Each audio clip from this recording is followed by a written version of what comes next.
চলে যাব এখান থেকে, কেউ থাকবে না। যিনি থাকার উনি যখন থাকেন না, কারো কাছে মালাকুল মউত অনুমতি নিয়ে আসে না, আসবে না।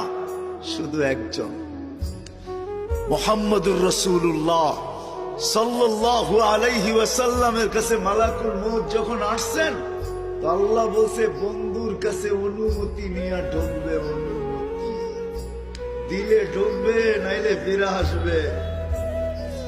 বন্ধু আমার, খবরদার অনুমতি ছাড়া যায় গর্জায় ঢুকা যাবে না।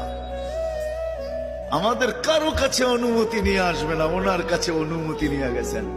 তারপরও বলছে শোনো, ঢুকার অনুমতি দিলেই কিন্তু হাত রাইখা দিবা না, আবার অনুমতি নিবা, রাখবা কি রাখবা না।